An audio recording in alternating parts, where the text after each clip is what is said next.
os gatos amorosos. Quando pensamos em gatos, provavelmente imaginamos um companheiro enrolado no sofá, seu pelo macio perfeito para carinhos, uma encantadora mistura de indiferença e travessura. No passado, os gatos eram domesticados por uma razão simples e prática. Eles eram úteis para os humanos porque controlavam as pragas. Na Idade Média, os gatos eram uma defesa contra roedores, não apenas impedindo a ingestão e contaminação de alimentos, mas, desconhecido para os medievais, que não tinham ideia sobre tais coisas, eles também protegiam contra as 35 doenças que agora se sabe que os ratos carregam. Uma catástrofe. No verão de 1233, o Papa Gregório IX escreveu sua primeira bula papal, conhecida como Vox in Rama, ou Voz em Rama, após a cidade de Rama na antiga Israel.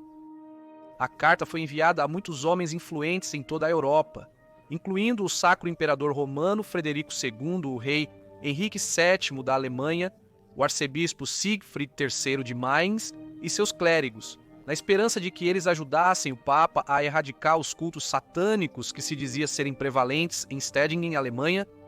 Foi também a primeira vez que o papado associou gatos à bruxaria.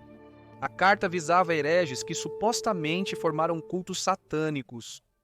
O decreto detalhou os rituais. Gregório escreveu, citação, entre os diversos tipos de heresia que corromperam a Alemanha com pecados graves, um é muito mais detestável e muito mais comum do que o resto. Esses horrores não só devem ser trazidos à nossa frente, mas também ouvidos, já que a heresia já irrompe intensamente entre alguns membros renomados da Igreja. Agora essa peste surge dos seguintes inícios. Primeiramente, um certo iniciado entra na escola do inferno e é recebido. Surge um tipo de sapo que alguns chamam de sapo. Alguns beijam-no na parte traseira e outros dão o beijo condenável na boca, recebendo a língua e a saliva da besta em sua boca. Junto com o sapo, por vezes, outros animais também estão presentes. Então, um homem pálido e magro se adianta para ver o iniciado que o beija. Neste momento, um gato preto do tamanho de um cachorro pequeno, com a cauda erguida, desce de costas por uma estátua. O iniciado primeiro beija a traseira do gato, depois o mestre da seita, e então as outras pessoas em ordem que são dignas da honra e perfeitas. Então cada membro assume seu lugar e após algumas canções enfrentam o gato por sua vez. O mestre diz "nos salve" para o gato, então os presentes respondem 3 vezes e dizem "nós conhecemos o mestre", e 4 vezes eles dizem "e nós devemos obedecer a você".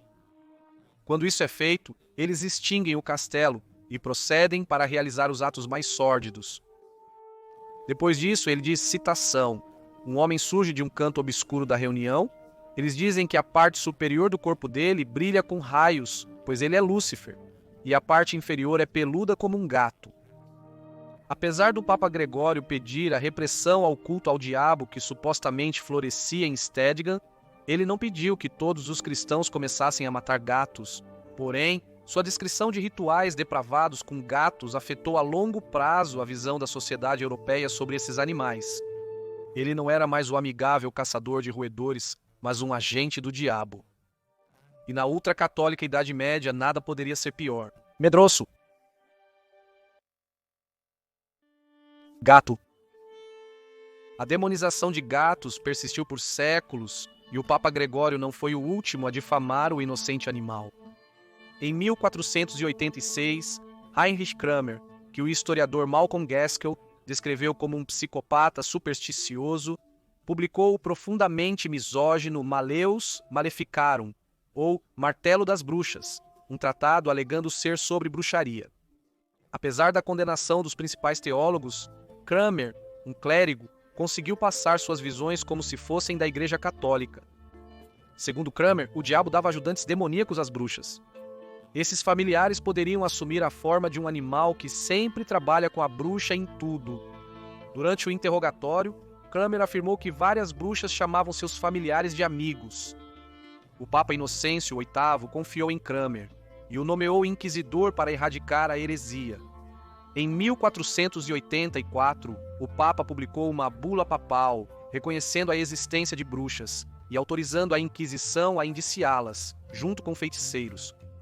No auge do pânico da bruxaria, Qualquer pessoa que fosse pega acariciando um gato seria acusada de ter um familiar e de ser uma bruxa. Veja o que o gato arrastou.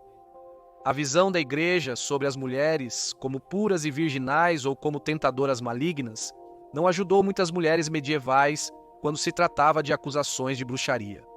Isso também não ajudou os gatos, que são frequentemente vistos como tendo traços femininos apenas por sua aparência e comportamento. Os gatos também são independentes e saem à noite sorrateiramente para se meter em travessuras. Essa natureza independente era vista como antinatural, assim como as mulheres que viviam sozinhas não eram confiáveis, eram consideradas desviantes e alvo de serem bruxas. Uma das histórias que surgiu na Europa Ocidental durante a caça às bruxas e ajudou a alimentar a difamação do gato preto foi a lenda de um pai e filho viajando na Inglaterra. Por isso, alguns acreditam que um gato preto cruzando seu caminho traz má sorte. Uma noite, um gato preto passou na frente dos homens e eles atiraram pedras no animal até que ele correu para a casa de uma mulher previamente acusada de bruxaria. No dia seguinte, o pai e seus filhos viram a tal mulher. Ela mancava e tinha hematomas. Então os homens presumiram que ela se transformava em um gato preto à noite. Eles presumiram então que jogaram pedras na mulher quando ela assumiu a forma do gato. Em Ypres, Bélgica, o festival de gatos Cat and Stot é realizado anualmente. Comemora uma tradição medieval em que gatos eram atirados da torre do campanário do salão de tecidos para a praça da cidade. Hoje em dia, alguém vestido de bobo da corte joga gatos de brinquedo para as crianças pegarem, e há uma encenação de queima de bruxa. No entanto, os medievais não eram tão amigáveis com os animais de estimação como somos hoje, e eles lançavam gatos reais da Torre do Sino. Se isso ocorreu porque eles matavam gatos por acreditar que eram espíritos malignos ligados à bruxaria, ou por reduzirem a população felina, é um palpite. Nas tradições do norte da Europa do Faslaven, um carnaval celebrado 7 semanas antes da Páscoa, os gatos tinham um papel importante em um jogo semelhante a uma pinhata chamado Acerte o Gato Fora do Barril. Hoje, o barril tem apenas a imagem de um gato pintada na lateral e é preenchido com doces. Mas, na Dinamarca medieval, um verdadeiro gato preto era colocado dentro, que era golpeado com varas até quebrar, permitindo que o animal traumatizado fugisse. O costume simbolizava a expulsão do mal. Para gatos. Em contraste com o maltrato que alguns gatos enfrentavam no Ocidente, na China, os gatos geralmente eram muito respeitados. Introduzidos como caçadores de pragas na dinastia Song, no século X eles se tornaram cada vez mais populares e passaram a ser mantidos como animais de estimação. Na dinastia Ming, no final da Idade Média, gatos eram retratados como animais preciosos em pinturas, alguns com coleiras de ouro, e eram tema de poemas. No Japão, gatos eram considerados símbolos de boa sorte e populares entre fabricantes de seda, que os usavam para matar ratos que comiam larvas de seda. Assim como no Extremo Oriente, os gatos eram muito estimados no mundo islâmico. Abu Huraira, cujo nome se traduz como pai do gatinho, era um companheiro do profeta Maomé, que tinha um profundo amor e apreço por gatos. Histórias sobre Maomé e Ali tratando gatos com bondade levaram à aceitação desses animais em lares islâmicos e até em mesquitas.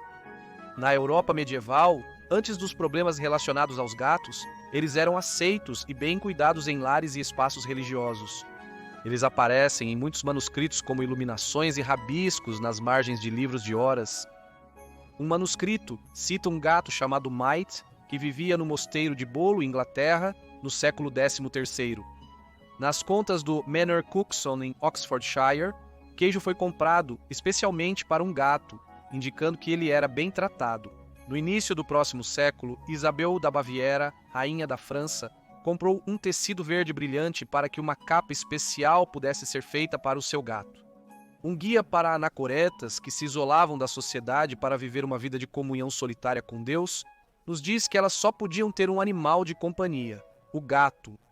Aldhelm, abade de Malmesbury, escreveu um enigma no século VII sobre seu gato na Inglaterra, exaltando suas grandes qualidades como um fiel vigia.